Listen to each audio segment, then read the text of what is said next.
Olá, meu querido amigo, bem-vindo ao Conhecendo o Espiritismo. Sou Evelyn Freire e estou com você mais uma vez aqui no nosso estudo aprofundado da doutrina espírita, falando sobre os fenômenos psíquicos no Evangelho. Será que nós podemos identificar a mediunidade no Evangelho? Com certeza, e é sobre isso que nós vamos conversar. Portanto, você está convidado a estar conosco em mais esta aula e eu convido você também para se inscrever no nosso canal, curtir, compartilhar e comentar os nossos vídeos.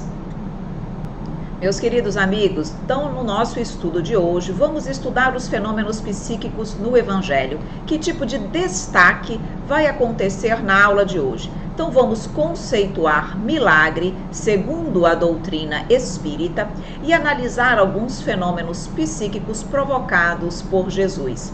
Essa é uma aula muito interessante porque as pessoas normalmente têm muita curiosidade no tocante às curas, a tudo aquilo que Jesus realizou e que foi colocado à conta de milagres, de algo sobrenatural. E quando nós estamos estudando a doutrina espírita, especialmente o livro A Gênese, nós sabemos que, na verdade, tudo aconteceu dentro das leis da natureza. Nada houve de sobrenatural. E a doutrina espírita, sempre de forma tão lúcida, ela vem nos trazer exatamente alguns esclarecimentos sobre o que aconteceu, como analisar, como explicar determinadas situações, determinados fenômenos realizados por Jesus. Então, na aula de hoje, você vai tirar muitas dúvidas e eu tenho certeza que será muito útil para você. Então, vamos iniciar. Como você já sabe, trazemos inicialmente as ideias principais do nosso estudo. Então, um dos caracteres do milagre, propriamente dito, é o ser inexplicável. Por isso mesmo que se realiza com a exclusão das leis naturais. É tanto essa ideia que se lhe associa que se um fato milagroso vem encontrar explicação, se diz que já não constitui milagre, por muito espantoso que seja. Então, o que caracteriza, na verdade, um milagre é estar fora das leis da natureza, algo inexplicável pelo conhecimento, pela ciência humana. A partir do momento que a humanidade descobre as leis que regem aquele fenômeno, ele deixa de ser sobrenatural ou miraculoso. E é exatamente isso que faz a doutrina espírita. Com muitos fatos considerados milagrosos por Jesus, vem a doutrina espírita explicar: não tem nada de milagroso, de sobrenatural. A lei que se aplica é essa e o que aconteceu foi isso. Tirando, portanto, a conta de que algo aconteça na natureza fora das leis de Deus. Nada acontece fora das leis de Deus. Vejam, as leis de Deus são perfeitas e, como tais, elas não merecem ser excepcionadas. Só há exceção naquilo que não é perfeito. Se as leis de Deus são perfeitas, não há por que haver exceção às regras divinas. O que acontece, como nós já sabemos, é que determinados fenômenos acontecem e as leis que regem esses fenômenos ainda são desconhecidas pela humanidade. O Espiritismo, pois, vem a seu turno fazer o que cada ciência fez no seu advento: revelar novas leis e explicar, conseguintemente, os fenômenos compreendidos na alçada dessas leis. Esses fenômenos, é certo, se prendem à existência dos espíritos e à intervenção deles no mundo material. Isso é, dizem, o em que consiste o sobrenatural. Mas, então, fora mister se provasse que os espíritos e suas manifestações são contrárias às leis da natureza, que aí não há nem pode haver a ação de uma dessas leis. Então, trouxemos aí as palavras de Kardec no livro A Gênese, mostrando, portanto, que a doutrina espírita, o espiritismo, vem trazer a explicação dos fatos regidos pelas leis espirituais. A ciência humana explica os fatos que acontecem com a matéria, com as leis físicas, as leis materiais. Mas as leis espirituais ainda são desconhecidas pela ciência. Logo, todos aqueles fatos que acontecem, subsidiados pelas leis espirituais, são desconhecidos da ciência e colocados à conta de algo sobrenatural, espetacular. E a doutrina, nos mostrando as leis espirituais, nos mostra, na verdade, que tudo está seguindo as leis da natureza, as leis divinas. A possibilidade da maioria dos fatos que o Evangelho cita como operados por Jesus se acha hoje completamente demonstrada pelo magnetismo e pelo espiritismo como fenômenos naturais, que foi o que nós dissemos. E aí, vamos então agora realmente começar a ideia trazida de uma forma mais detalhada no nosso conteúdo de estudo. Então, vamos entender os milagres. Então, o que é o milagre? É um acontecimento extraordinário, incomum ou formidável, que não pode ser explicado pelas leis naturais. Sinal ou indício de que há interferência divina na vida dos homens. O que resulta dessa interferência é exatamente esse milagre. Porque, reforçamos, está aí destacado a palavra não. Porque, como nós já dissemos nas ideias iniciais, se pode ser explicado o fenômeno pelas leis humanas, deixa de ter o caráter de milagre. Embora a doutrina espírita aborde os milagres trazendo as explicações, isso é a orientação da doutrina espírita, mas para a humanidade, ainda voltada para a materialidade, para a ciência, milagre é aquilo que está fora das leis naturais, das leis conhecidas pela humanidade.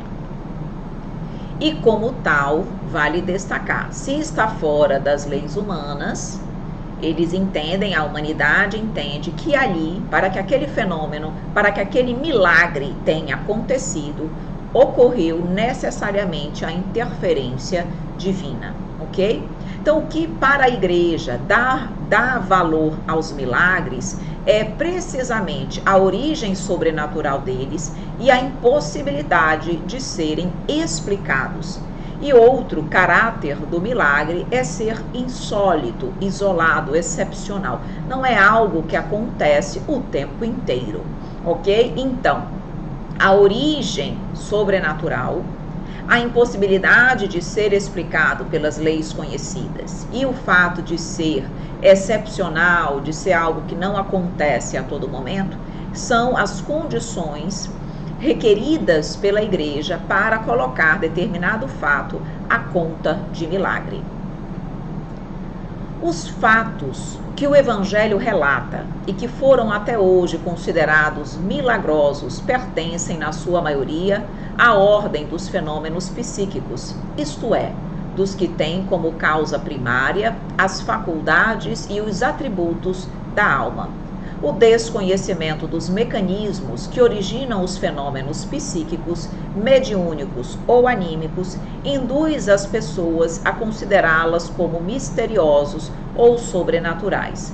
Então vejam que, na verdade, esses fenômenos muito comuns hoje em dia, mais na época dos evangelhos e, na verdade, sempre existiram, mas eram colocados à conta de miraculosos, já sabemos disso. E eles são ocasionados, eles são realizados, eles são possíveis, claro, porque as leis espirituais estão ali presentes, mas normalmente as pessoas que realizam esses fenômenos, elas têm o que nós já conhecemos como mediunidade. Então, as faculdades mediúnicas destas pessoas acabam proporcionando, facilitando, permitindo a realização desses fenômenos. Então, não é qualquer pessoa que consegue realizar. embora todos o pudessem, mas é necessário que a pessoa seja dotada dessas faculdades psíquicas, desses atributos da alma, para que, na verdade, possa realizar determinados fenômenos. Alguns deles exigem mediunidade de efeitos físicos, outros exigem a mediunidade de efeitos inteligentes, mas há necessidade da mediunidade que nós chamamos de ostensiva para que a grande maioria desses fenômenos possam ser realizados. Óbvio, como diz aqui, quando se desconhece os mecanismos que originam os fenômenos e que na realidade explicam os fenômenos, naturalmente vamos entendê-los como milagres ou algo sobrenatural.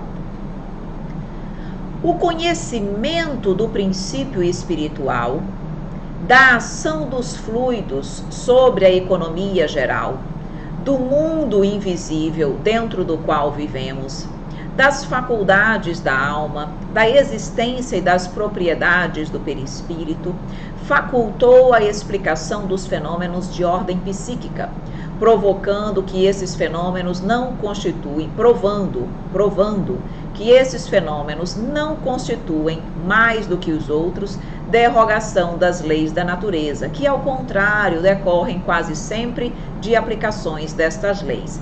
Então, vejam, tudo isso foi trazido, oportunizado ao homem pela doutrina espírita. Então, conhecemos o princípio espiritual através da doutrina espírita, conhecemos a ação dos fluidos, conhecemos o mundo invisível, a intervenção do mundo invisível sobre o material, as faculdades da alma, as propriedades do perispírito. Tudo isso trouxe luzes, esclarecimentos, orientações para que nós entendêssemos como os fenômenos puderam ser realizados, como Jesus, e por isso está aqui na superioridade da natureza de Jesus, como Jesus pôde realizar todos aqueles fenômenos durante o tempo que ele esteve na Terra, dando, claro, no primeiro momento, a ideia de algo sobrenatural. Mas quando nós estudamos a doutrina espírita, realmente esse pensamento de algo impossível para o homem comum cai por terra. Nós percebemos claramente que os fenômenos, as curas, as realizações, os atos feitos por Jesus, várias outras pessoas fazem. Talvez, e muito provavelmente, não façam todos ao mesmo tempo, todos os fenômenos que ele fez e que ele fazia. Por quê? Porque, claro, ele é um espírito perfeito. Então, a autoridade moral dele, o entendimento, o conhecimento, a elevação, permitia que ele pudesse ter todas aquelas faculdades. Mas nós percebemos várias delas em várias pessoas na humanidade. E o que nos dá realmente a certeza de que é algo natural, embora não explicado pela ciência ainda.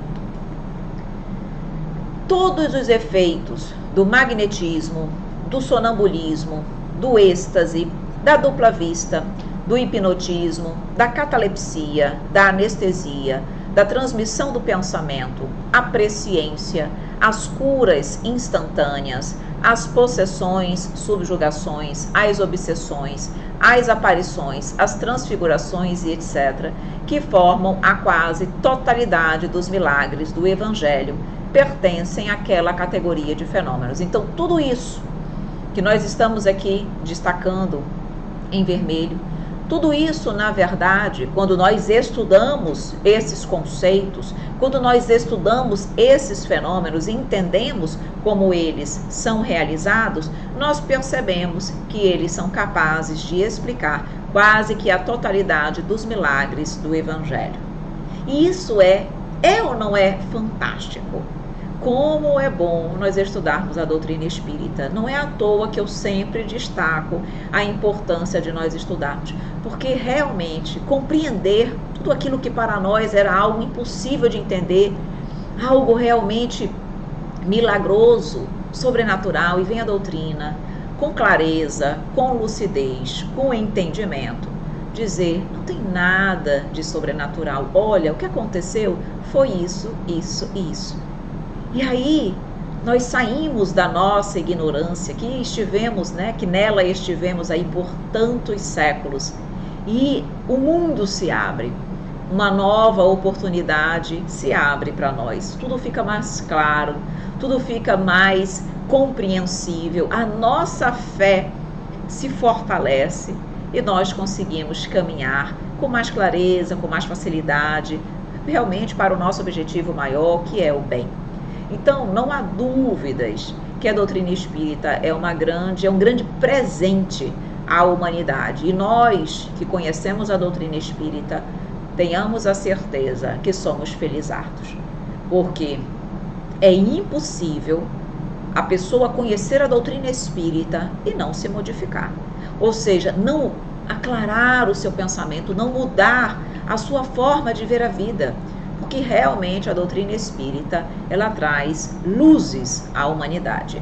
Sabe-se agora que tais efeitos resultam de especiais aptidões e disposições psicológicas que se hão produzido em todos os tempos e no seio de todos os povos e que foram considerados sobrenaturais pela mesma razão que todos aqueles cuja causa não se percebia. O Espiritismo não produz milagres nem prodígios de qualquer natureza.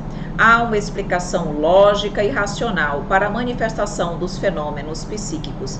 E é essa explicação lógica e racional que nós vamos hoje apresentar em vários fenômenos realizados por Jesus e que tem explicação lógica exatamente nas várias faculdades da alma. E nós vamos explicar, claro que nós não vamos explicar todas, vamos explicar algumas, e você pode ir lá no livro A Gênese, no capítulo que fala e que explica exatamente os milagres, e ali você vai ter oportunidade de ver então uma gama de explicações dentro da doutrina espírita no tocante aos fenômenos realizados por Jesus. Aqui nós traremos alguns para vocês, mas não todos, mas lá tem mais, perfeito? Então Jesus era o médium de Deus, ele tinha todas as faculdades mediúnicas. Quando nós estamos estudando o curso de mediunidade, que por sinal nós temos no nosso canal, nós percebemos que a mediunidade ela pode ser natural ou ela pode ser provacional. O que é a mediunidade natural? Mediunidade natural é aquela que já é uma conquista do espírito. Já é uma mediunidade incorporada ao espírito em decorrência das suas evoluções, das suas experiências reencarnatórias, da sua aquisição de moralidade, de entendimento e de progresso.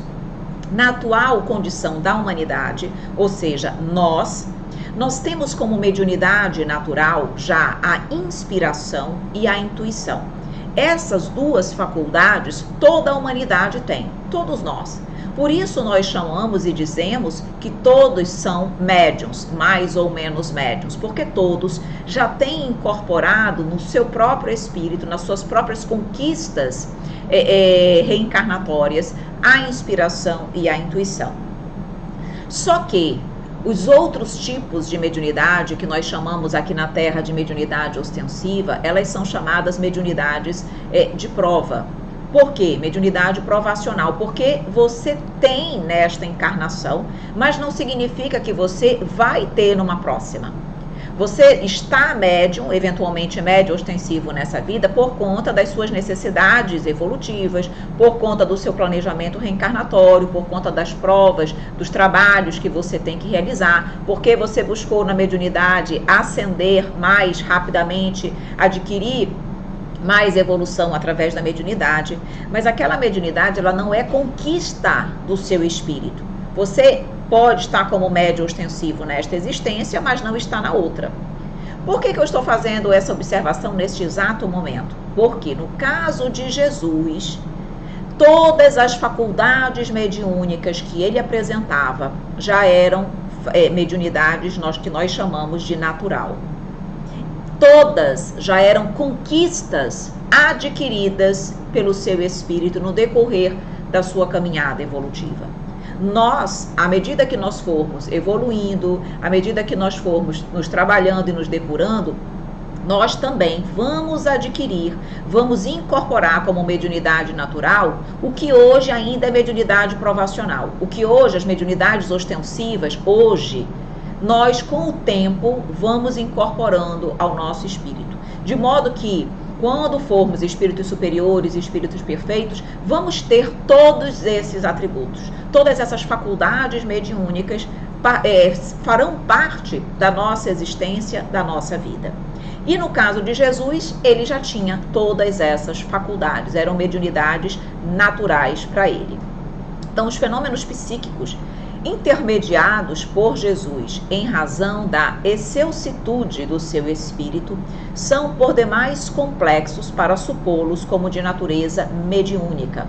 É difícil imaginar que Jesus tenha agido como médium de outro espírito, só se ele fosse médium de Deus.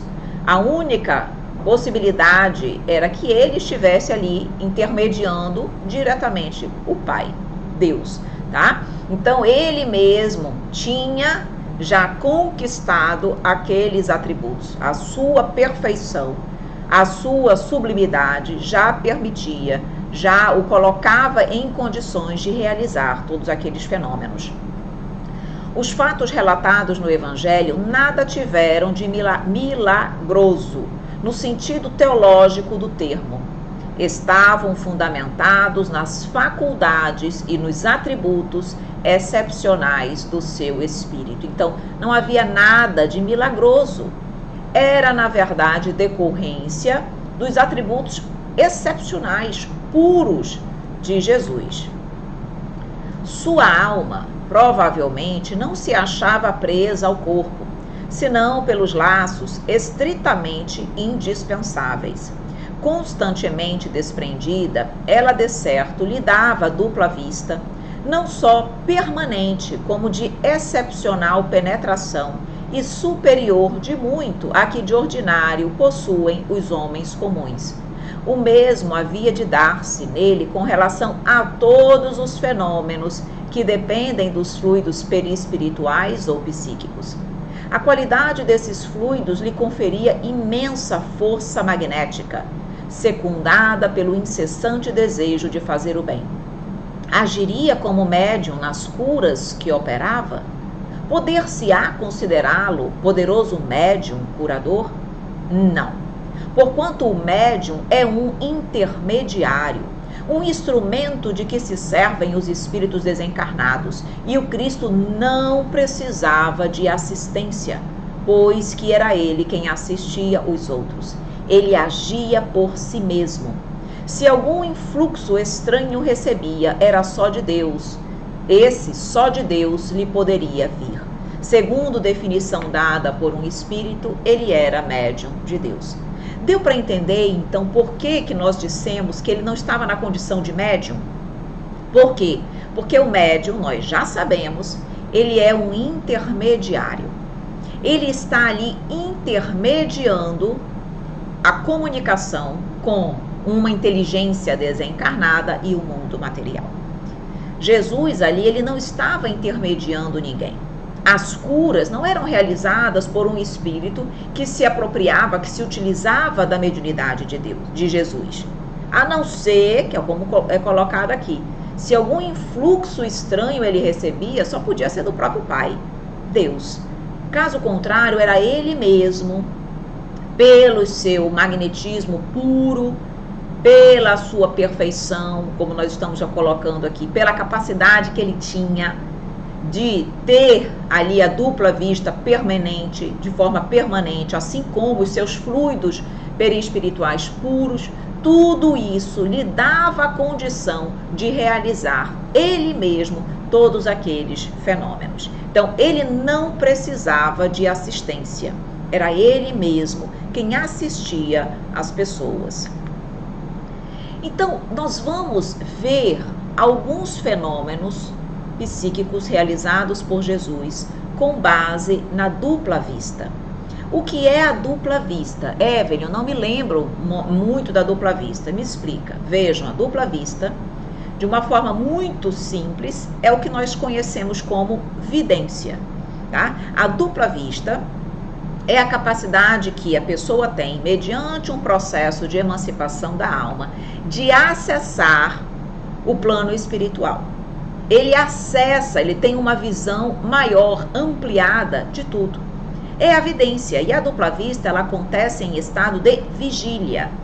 Então, as pessoas que conseguem ver em outro local, ver a distância, ter uma visão que o mundo material, que nós normalmente não conseguimos ver, somos ali caracterizados de videntes, que é a capacidade de ter a dupla vista. É como se ela tivesse ali a capacidade de ter uma visão dupla, por isso chamado dupla vista, que ela vê o mundo material, mas ela consegue ver também com a alma, que é a vidência do mundo espiritual. Portanto, no caso da dupla vista, situações como a entrada de Jesus em Jerusalém, o beijo de Judas, a pesca milagrosa, a vocação de Pedro, André, Tiago, João e Mateus, tudo isso foi ocasionado, foi possível para Jesus porque ele tinha a dupla vista, que era essa capacidade de visualizar além do mundo material. Perfeito? Aqui nós trazemos para vocês, queridos amigos, o exemplo do beijo de Judas. Nós citamos ali algumas situações onde Jesus demonstrou possuir a dupla vista, e nós trouxemos para você aqui o videozinho mostrando o beijo de Judas, quando ele realmente teve ali a oportunidade de dizer que alguém o trairia. Como ele sabia que alguém o trairia? Como ele, na verdade, tinha esse conhecimento? Porque ele tinha a dupla vista. A dupla vista permitia que Jesus tivesse as condições de saber o que ia acontecer mais à frente. Capacidade de presciência, de visualizar além ali do mundo material. Então, como ele tinha essa capacidade, ele podia pressentir, saber que algum dentre eles, ele sabia que era Judas, iria traí-lo. Então vamos ouvir.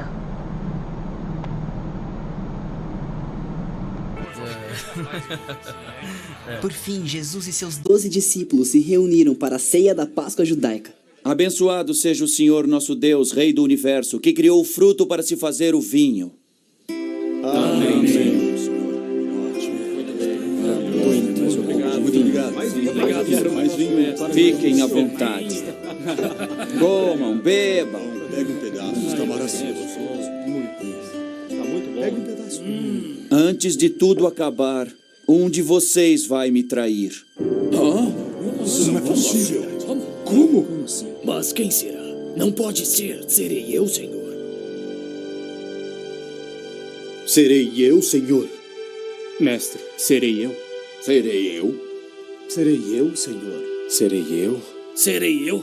Serei eu. Serei eu. Serei eu. Serei eu. Quem será? Não é possível isso. Não pode ser. Quem será o traidor?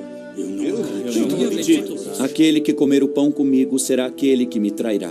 Não pode ser. Quem será?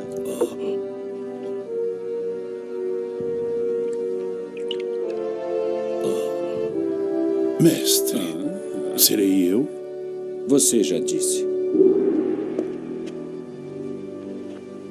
O que tiver de fazer, faça logo. Apenas Jesus entendeu o que Judas estava prestes a fazer. Aonde Judas foi com tanta pressa? Eu não faço ideia. Talvez tenha ido buscar mantimentos.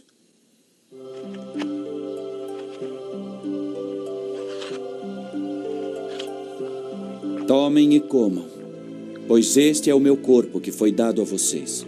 Façam em memória a mim. Bebam.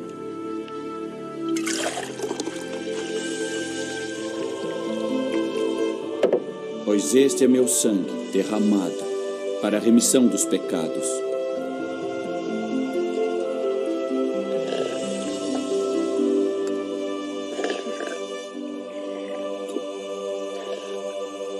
Não mais beberei com vocês até o dia em que beberemos juntos no reino de meu Pai.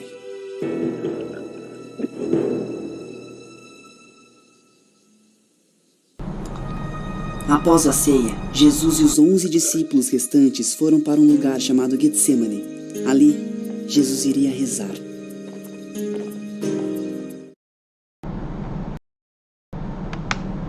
Pronto. Aí vocês tiveram a oportunidade, então, realmente, de perceber que Jesus, ele sabia que Judas seria o traidor.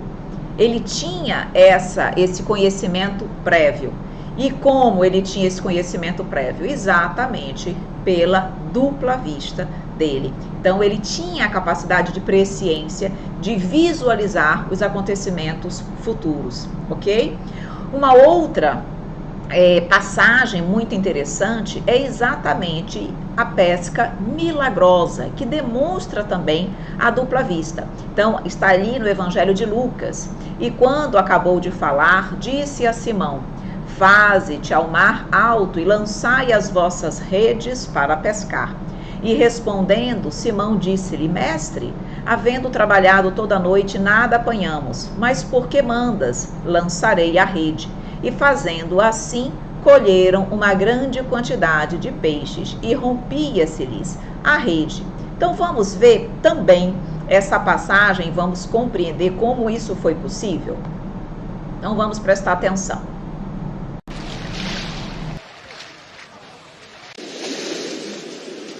A paz esteja contigo. E com o senhor, mestre. Seu barco pode me levar, Simão? Claro, mestre. Diga-nos alguma coisa. Fale, mestre, fale. Fale conosco. Jesus, fale conosco.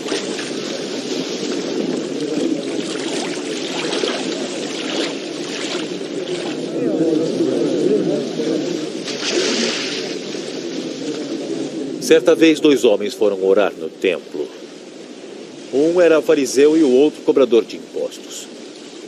O fariseu ficou de pé e orou sozinho, assim: ó Deus, eu te agradeço porque não sou avarento, desonesto e nem imoral como os outros homens. Também te agradeço porque não sou como este cobrador de impostos. Jejuo 2 vezes por semana e te dou a 10ª parte do que ganho. Mas o cobrador de impostos ficou de longe e nem levantava o rosto para o céu. Batia no próprio peito e dizia: Senhor, tem piedade de mim, sou um pecador.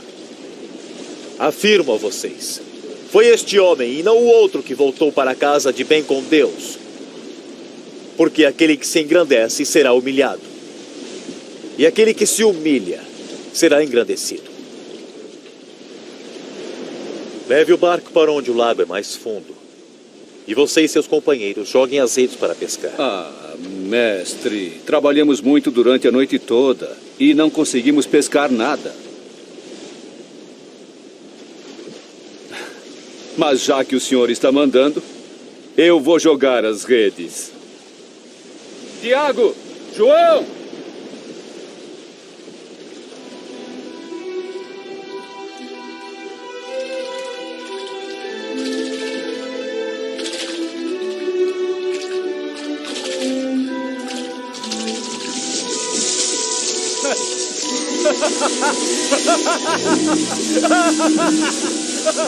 Tiago!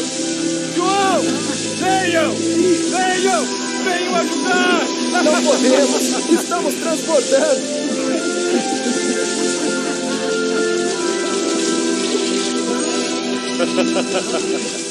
Já chega, é o bastante. É o bastante.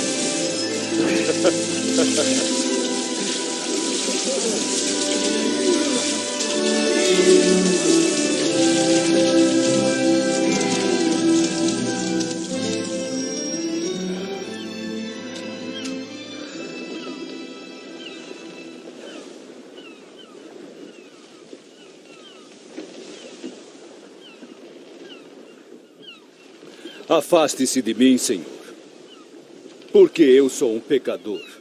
Não tenha medo. De agora em diante será um pescador de homens.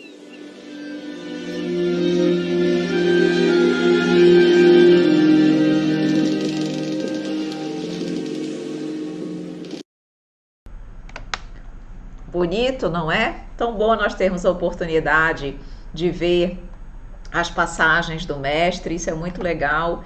E aqui vocês percebem que, na verdade, não é que Jesus tenha criado os peixes, não é que Jesus tenha feito os peixes irem para um determinado local, não é isso.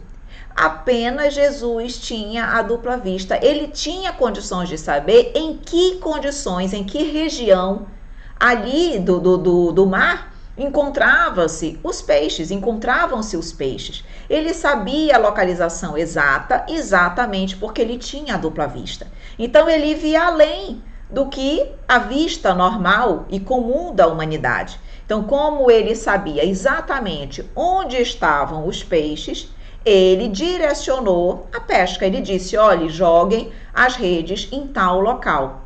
Então, como isso foi possível? Pela dupla vista que Jesus tinha, certo? Então, vejam, portanto, que não há realmente nada de sobrenatural, de miraculoso. O que há é apenas uma faculdade excepcional que Jesus, pela sua evolução, tinha e que, na verdade, era possível proporcionar todos esses fenômenos. Então, nada apresentam de surpreendentes estes fatos, desde que se conheça o poder da dupla vista e a causa muito natural dessa faculdade. Jesus a possuía em grau elevado e pode dizer-se que ela constituía o seu estado normal, conforme o atesta grande número de atos de sua vida, os quais hoje têm a explicá-los os fenômenos magnéticos e o espiritismo. A pesca, qualificada de miraculosa, igualmente se explica pela dupla vista.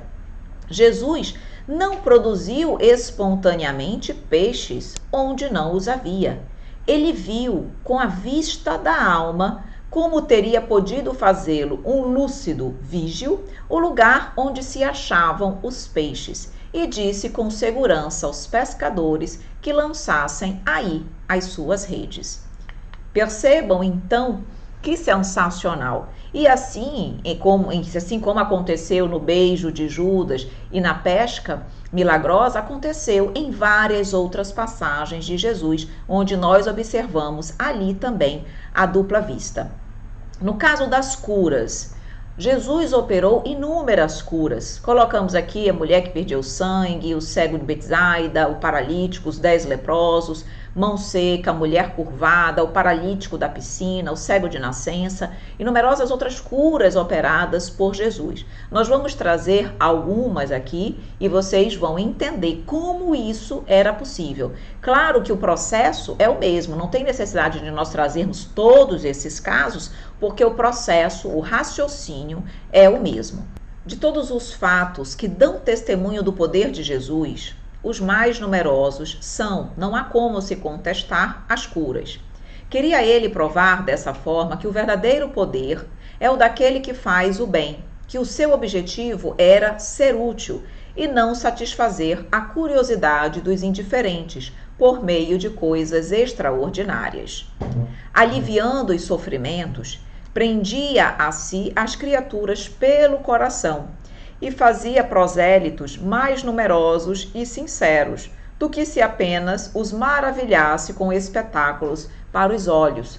Ora, porque ali naquele momento ele estava sendo uma representação viva do Pai, de Deus. Ele estava ali numa prática essencialmente de caridade, de amor ao próximo, porque ele curava as pessoas, ele aliviava as suas dores.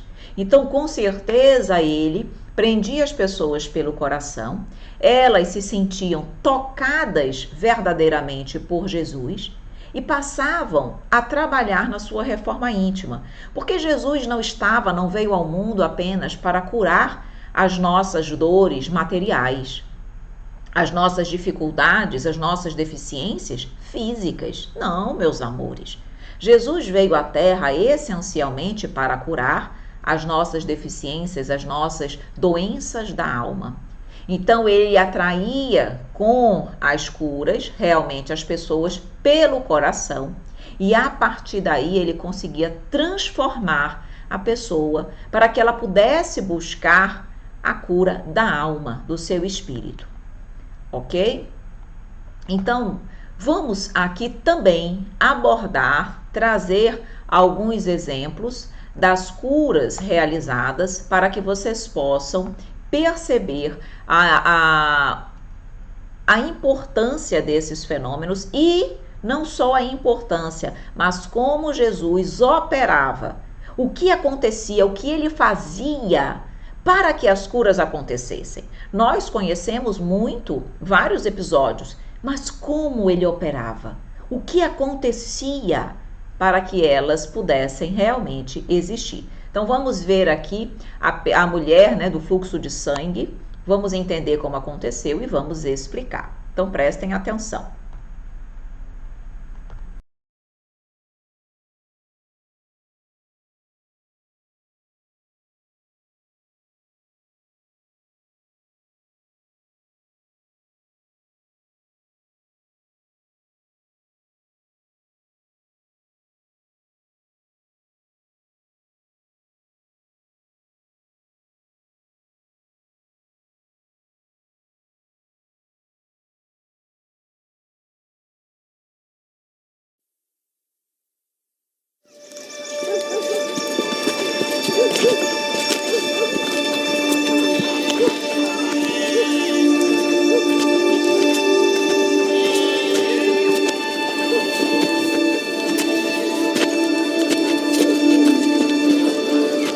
Quem tocou nas minhas vestes? Vês que a multidão te aperta e dizes: quem me tocou?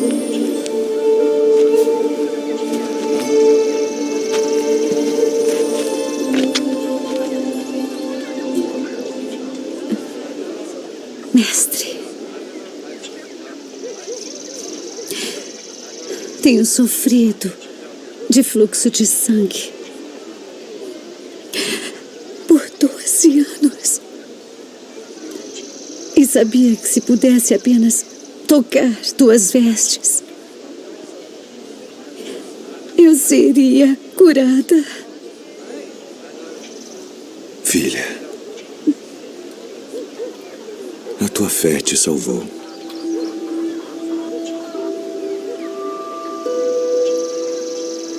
Vá em paz e ser curada deste teu mal.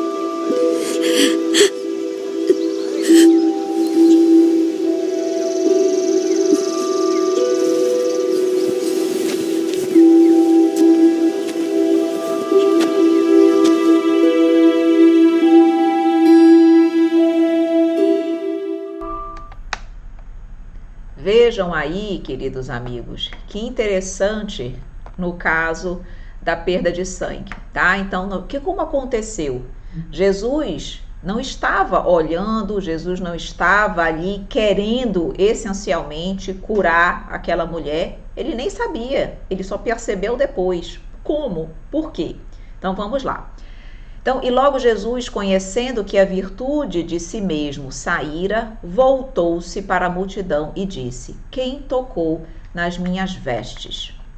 E estas palavras, conhecendo em si mesmo a virtude que dele saíra, são significativas, porque exprimem o movimento fluídico que se operara de Jesus para a doente. Ambos experimentaram a ação que acabara de produzir-se. É de notar-se que o efeito não foi provocado por nenhum ato da vontade de Jesus. Não houve magnetização nem imposição das mãos. Bastou a irradiação fluídica normal para realizar a cura. Então agora vamos explicar aqui um pouquinho. Vejam bem, a cura, no caso de Jesus, era o magnetismo dele, perfeito, que ocasionava a cura. Nós sabemos que, no caso de Jesus, ele era um magnetizador. Ele não era um médium curador, já falamos sobre isso. Ele era um magnetizador, ou seja, os próprios fluidos magnéticos, vitais e espirituais de Jesus eram transmitidos, tá? Porque quando nós estamos ali realizando um processo de magnetismo, o magnetizador, ele doa os seus fluidos vitais, físicos, orgânicos, e também os seus fluidos espirituais, que têm relação direta com a moralidade. Os físicos têm relação com a saúde física do magnetizador. E os fluidos espirituais têm relação direta com a moralidade do magnetizador. Então, Jesus tinha ambos os fluidos perfeitos, certo? E, na verdade, ele irradia esses fluidos. Então, ele tinha, na sua capacidade, na sua pureza, ele tinha a capacidade de realizar a cura, não apenas só quando ele queria magnetizar, quando ele fazia a imposição das mãos, ou quando ele estava ali de modo voluntário, emitindo aqueles fluidos. Não. Jesus ali não teve a participação do ato de vontade dele, só a irradiação fluídica normal. Evelyn, nós irradiamos fluidos? Claro! Todos nós irradiamos fluidos. Nós, quando estamos perto de uma pessoa, nós não sentimos uma ambiência melhor, agradável, feliz ou ruim, negativa? Da onde provém isso? Da irradiação fluídica que todos nós emitimos. Então, no caso de Jesus também, a irradiação pura, simples de Jesus, já foi suficiente para ocasionar a cura. Claro que, quando nós estamos falando de cura, nós precisamos lembrar que aquele que está enfermo precisa ter fé, precisa acreditar. Tanto que Jesus disse, a tua fé te curou. Ela sabia, ela confiava, ela acreditava que bastava tocar as vestes de Jesus para que ela fosse curada. Isso é importante, hein? Porque não basta a doação dos fluidos do magnetizador. A vontade, o querer daquele que está também enfermo é importante. Se ela estivesse ali numa relação, numa atitude, por exemplo, de falta de crença, de negatividade, ela teria criado o quê? Um bloqueio às irradiações que chegassem. Ela estaria neutralizando os fluidos a ela direcionados. Então, é importante haver também essa troca. Então, vejam que para que a cura, no caso de Jesus, e para que a cura em si aconteça, nós estamos falando desse fenômeno psíquico, nem sempre é necessário essa vontade específica. No caso de Jesus, só a irradiação dele já fazia o processo curador. Claro que quanto mais imperfeitos nós somos, mais difícil será de realizar as curas como Jesus realizava, meio que espetaculares. Mas não é porque a cura que ele operava em si seja impossível a nós. Não.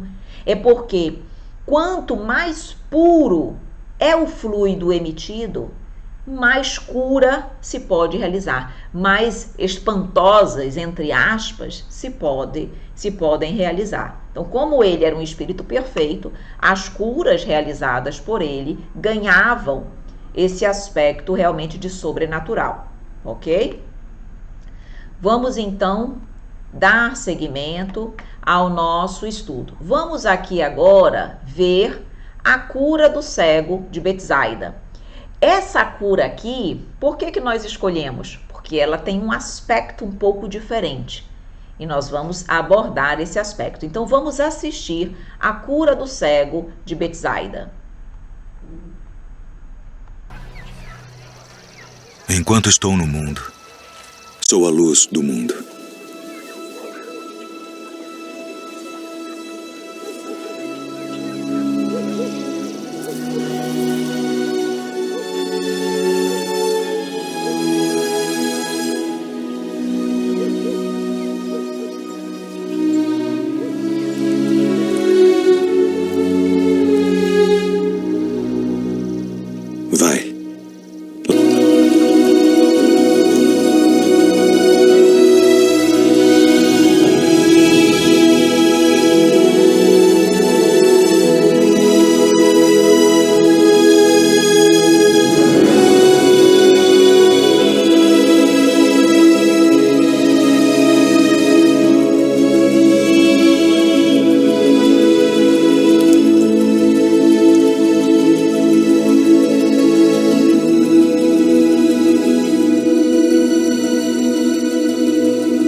apetite, não é? Da vontade de nós ficarmos vendo, assistindo aí os vários vídeos, as várias curas, os vários realmente momentos sublimes da passagem de Jesus. Mas vamos entender então o que aconteceu. Foi uma cura diferente. Foi uma cura diferente. Então houve algo peculiar na cura do cego de Betsaida? Com certeza. Então aqui é evidente o efeito magnético. A cura não foi instantânea, porém gradual e consequente a uma ação prolongada e reiterada, se bem que mais rápida do que na magnetização ordinária. A primeira sensação que o homem teve foi exatamente a que experimentam os cegos ao recobrarem a vista. Por um efeito de ótica, os objetos lhe parecem de tamanho exagerado, porque na verdade o que aconteceu? Jesus precisou ali, o que ele fez quando ele misturou a terra com um pouco da sua saliva? Ele estava transmitindo ali diretamente o seu fluido magnético através da saliva naquela terra e colocou nos olhos do cego. Então, além dos fluidos, teve uma ação física necessária para que a cura se operasse. E não foi de imediato. Primeiro ele estava enxergando, mas estava ali com um tamanho, vendo as coisas com um tamanho um pouco mais diferenciado. E aí Jesus deu nova orientação para ele, novos fluidos com certeza foram direcionados e houve a cura completa.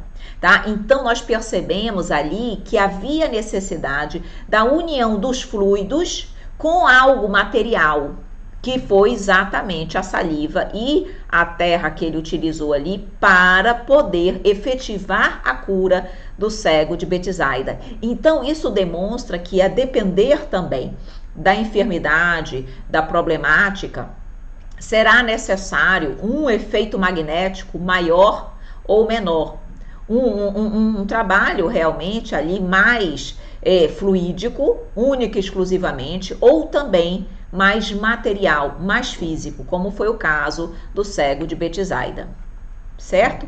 Então, vamos aqui falar um pouquinho sobre ressurreição e reencarnação, porque nós vemos aí situações interessantíssimas, como se Jesus estivesse realmente trazido à vida, no caso de Lázaro, por exemplo. Então é interessante nós estudarmos disso.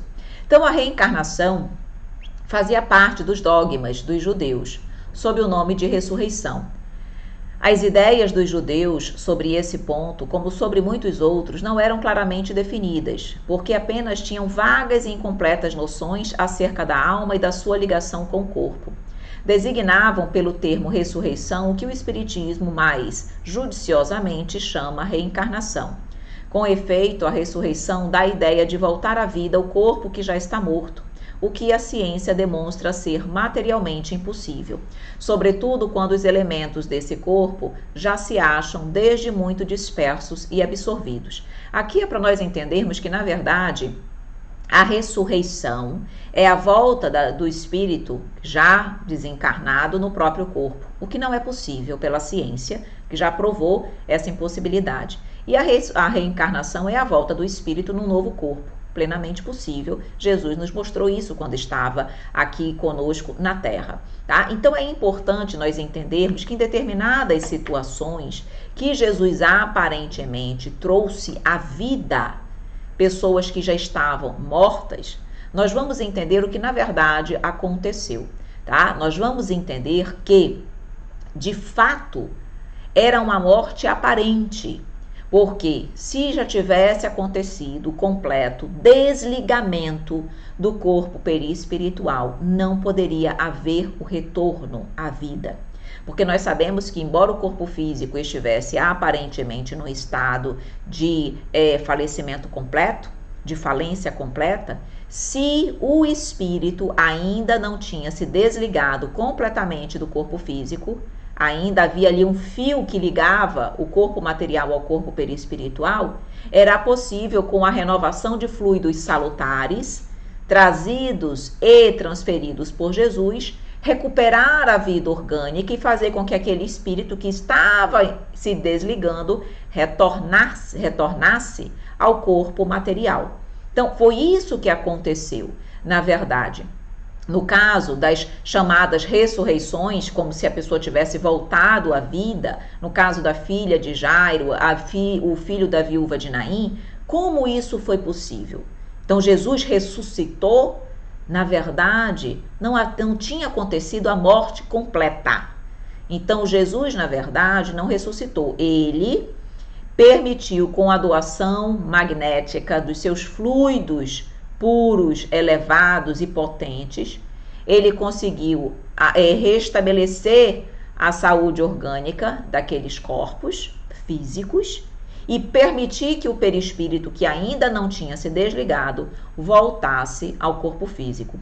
Então, segundo os textos, a ressurreição tomada no sentido espiritual é o renascimento na vida de além-túmulo, a espiritualização da forma humana para os que dela são dignos, e não a operação química que reconstituísse elementos materiais. É a purificação da alma e do seu perispírito, ok? Bom, meus queridos amigos, nós estamos então percebendo como as coisas na verdade aconteceram. Vamos ver como se deu a ressurreição da filha de Jairo, embora eu já tenha explicado como a doutrina espírita orienta, esclarece esse fenômeno. Mas vamos então perceber e ver aqui no vídeo, tá? Deixa eu colocar aqui Pai, Senhor do céu, no momento certo para nós. Só um minutinho, estou aqui buscando, tá? Pronto.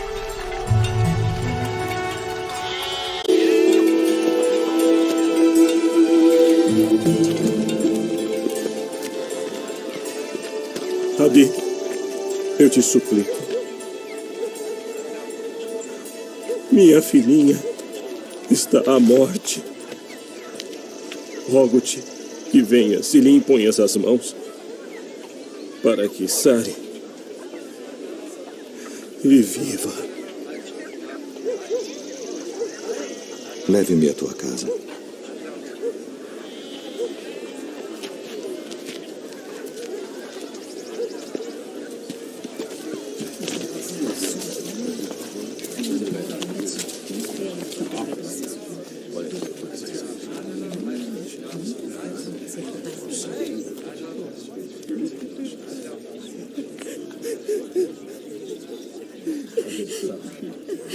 Por que vos alvoroçais e chorais? Ela não está morta, mas dorme. Deixem-nos a sós.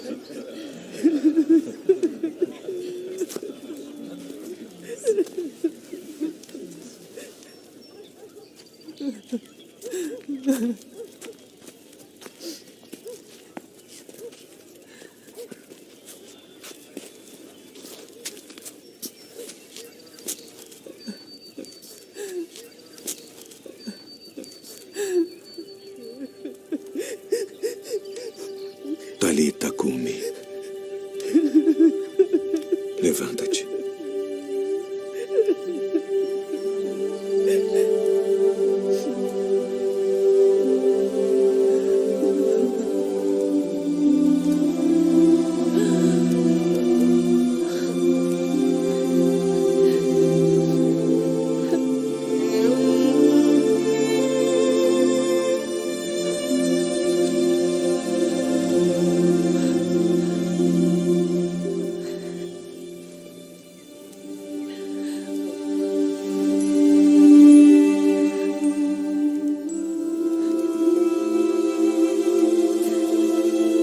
Não conte a ninguém o que foi feito nesta casa hoje.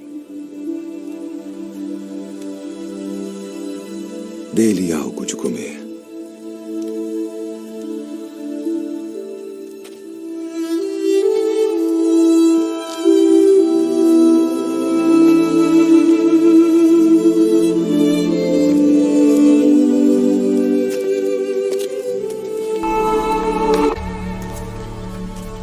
Vejam, meus queridos amigos, que Jesus disse claramente que ela não estava morta, mas que ela dormia. Não foi? Ele não disse isso, mostrando mais uma vez aquilo que nós havíamos comentado. Na verdade, ela estava, sim, ali aparentemente morta, mas ela ainda não estava completamente morta. O perispírito dela não havia se desligado completamente. Então, ao influxo dos fluidos benéficos de Jesus, do magnetismo dele, tanto físico e espiritual perfeito, ela teve a troca das células doentes pelas células salutares e foi possível realmente o seu perispírito retornar e ela despertar.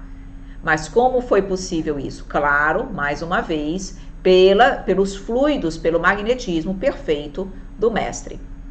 E no tocante ao fato de Jesus ter acalmado a tempestade, como é que Jesus realizou esse acontecimento?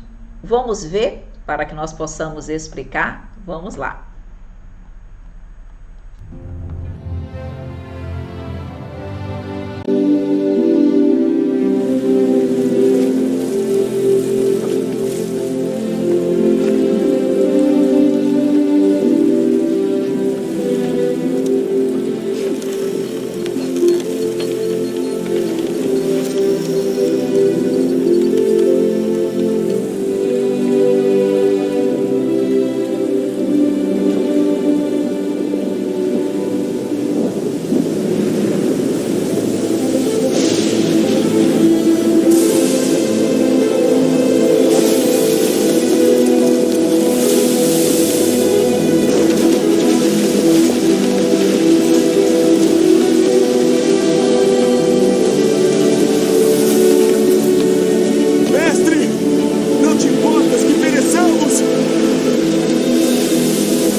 Por que sois tão tímidos? Por que não tendes fé?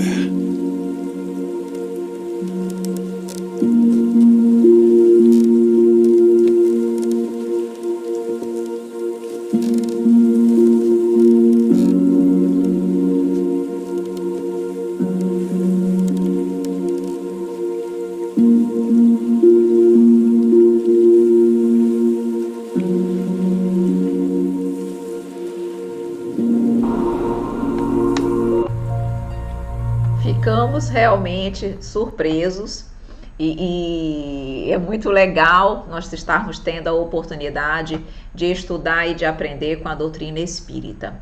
Muitas pessoas perguntam como foi possível realmente Jesus realizar esse chamado milagre, como ele acalmou a tempestade. Vejam, quando nós estamos estudando a doutrina espírita, mais uma vez, ela sempre lógica, sempre lúcida, ela nos mostra que os fenômenos naturais, eles são administrados, organizados, operados por espíritos. Existe uma falange gigantesca de espíritos que atuam nos fenômenos da natureza. Uns mais imperfeitos, operando, fazendo, realizando os fenômenos, outros mais evoluídos, administrando e organizando esses fenômenos. De modo que nada está de forma casual no nosso universo. Absolutamente tudo está sob a supervisão do Pai. Então, é muito provável que Jesus, com a sua superioridade, com a sua pureza, com a sua perfeição, vocês perceberam que ele deu uma ordem, no sentido de cala-te, acalma-te. Ele foi ali uma atitude, de uma certa forma, com base na sua autoridade moral, de uma orientação, uma determinação. Muito provavelmente, claro que aqueles espíritos que atuam sobre os fenômenos da natureza. Não é que ele estivesse falando com a água em si, um ser inanimado. Não, meus queridos amigos. Mas com certeza e muito provavelmente a superioridade dele ali se fez presente para com aqueles espíritos que de alguma forma atuam sobre os fenômenos da natureza e sob a orientação, sob a autoridade moral da perfeição de Jesus, eles aplacaram, eles cumpriram a orientação, a determinação, a vontade de Jesus, que era naquele momento. Claro, por que ele falou da fé? Porque é preciso ter fé no Pai, na capacidade, no entendimento, na sua entrega, na sua renúncia pela vivência do Evangelho, para que tudo possa ser feito. Quando nós acreditamos verdadeiramente no Pai, quando nós nos dedicamos à vivência do Evangelho, nós somos capazes de fazer isso também. Nós somos capazes de operar aparentemente situações e fatos miraculosos, embora saibamos que não os são, mas aparentemente nessa condição. Então Jesus nos mostra aí a importância da fé, da confiança e da vivência do seu Evangelho. Mas um outro fato ocorrido por Jesus, muito interessante, é quando ele transforma a água em vinho. Como isso é possível? Vamos ver também esse fenômeno, esse fato, e vamos conversar sobre ele também.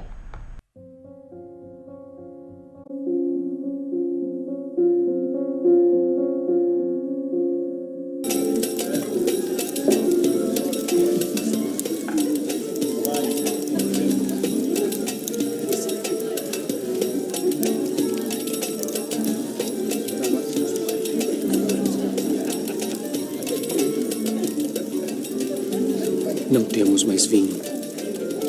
Vamos falar com meu filho.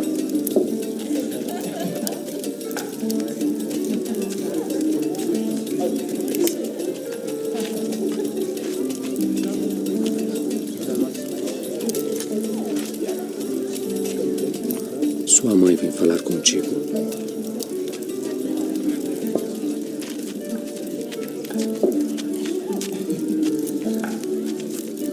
Não tem mais vinho.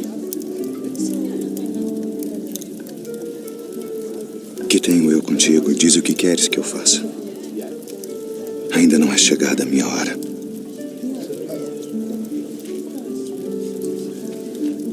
Fazei tudo aquilo quanto ele vos disser.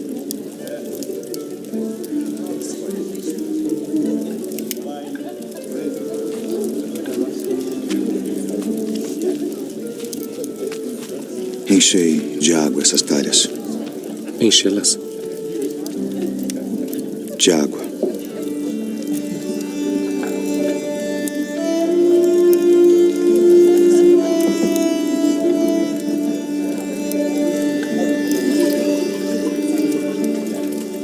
Vá servir ao anfitrião da festa.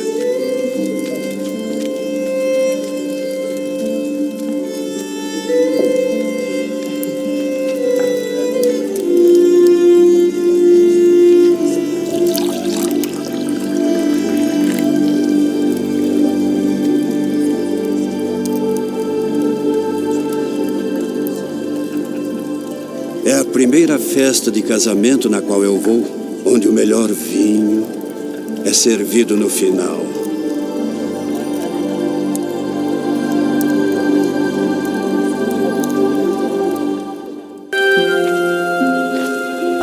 Vede a multidão. Bom, nós vamos parando por aqui, porque são muitos realmente os fenômenos, e nós estávamos aqui discutindo sobre a transformação da água em vinho. Como isso foi possível? Aqui nós precisamos entender e estudar sobre os fluidos, capítulo também importante do livro A Gênese. E o que é que nós entendemos e estudamos sobre os fluidos? Que eles podem ser e são a todo momento modificados, alterados, sofrerem mutações infinitas pelo poder do pensamento e da vontade. De modo que, assim como acontece no plano espiritual, que os espíritos modelam, modificam os fluidos conforme a sua vontade, a nível material, nós também podemos fazer isso. Nós não perdemos as nossas propriedades, o espírito não perde a sua propriedade porque ele está encarnado.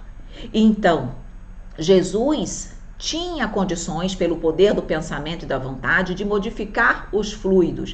O que eu quero dizer com isso? Ele teve condições de modificar a estrutura molecular da água, modificando-a, alterando-a, modificando os componentes para que eles pudessem, com certeza sob o influxo da sua vontade, do seu interesse, do seu magnetismo, do seu pensamento, modificarem-se e serem ali, de uma certa forma, transformados em vinho. Ele poderia fazer isso? Claro! Não estamos aqui dizendo que isso aconteceu. Necessariamente foi isso que aconteceu. Mas nós estamos dizendo que ele poderia fazer isso? Sim, ele poderia fazer isso.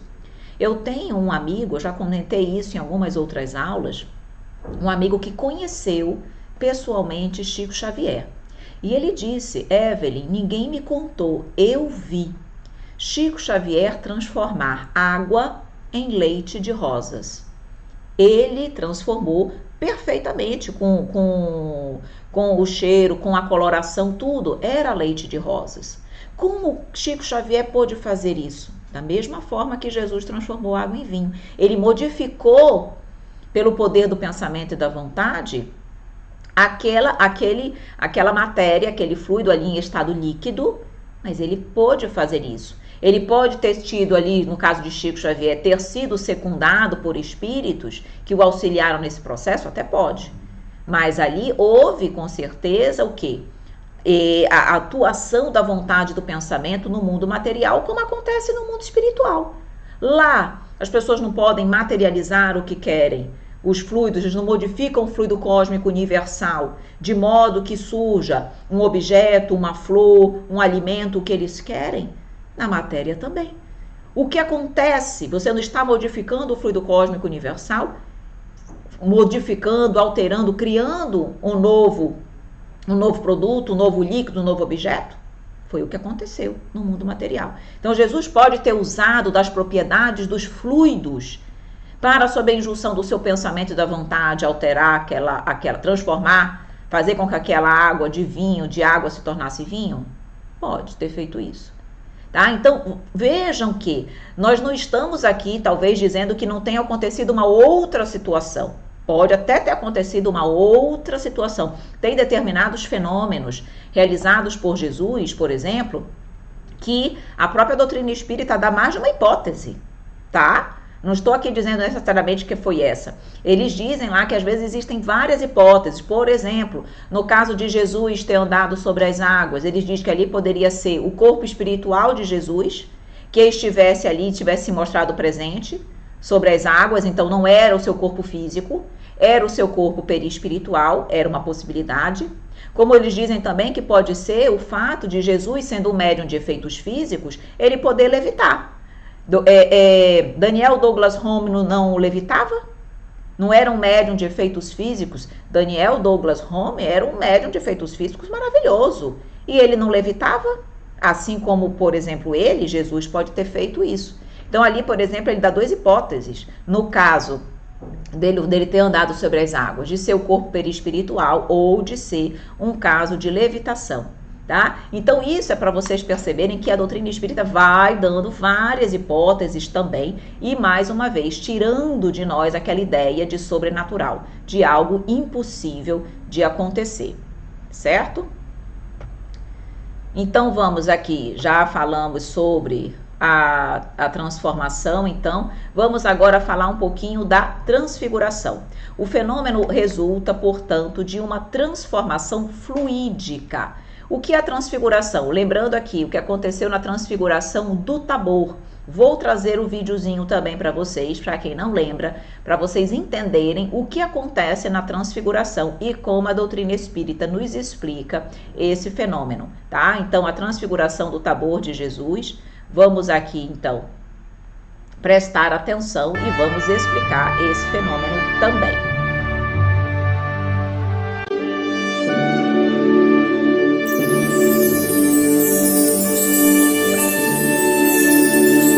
Mestre, é bom ficarmos aqui.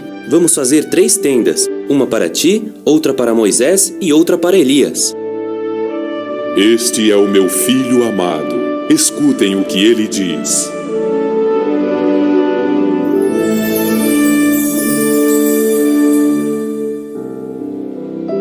Levantem-se e vamos descer.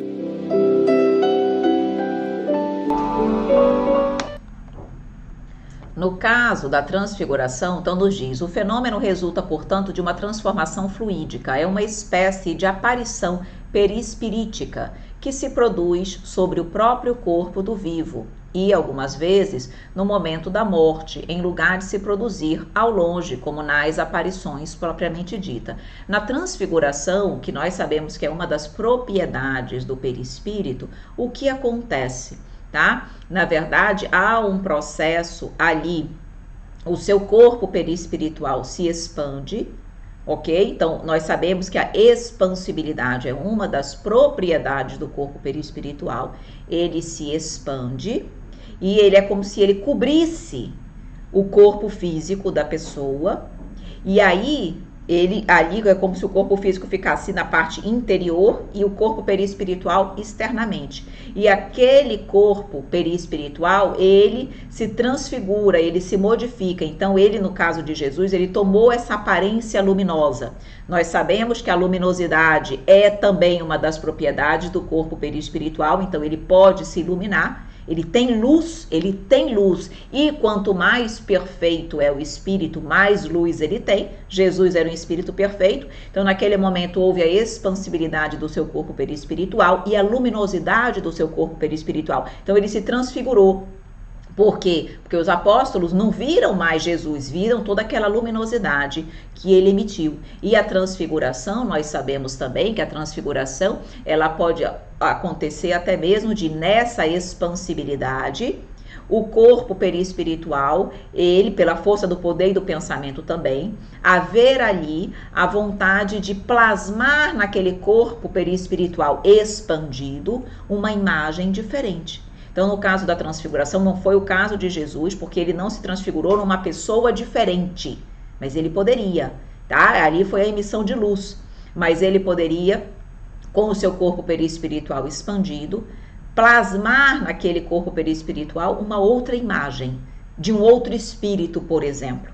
E aí, ao olhar para ele, não se veria Jesus, mas se veria uma outra aparência de um outro espírito. Isso também é transfiguração, e isso também é possível graças a uma das propriedades do corpo perispiritual, certo?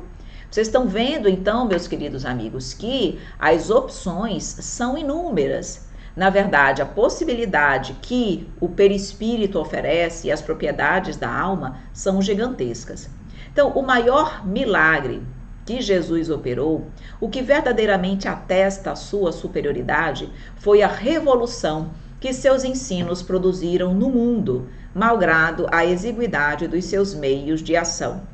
Com efeito, Jesus, obscuro, pobre, nascido na mais humilde condição, no seio de um povo pequenino, quase ignorado e sem preponderância política, artística ou literária, apenas durante 3 anos prega a sua doutrina.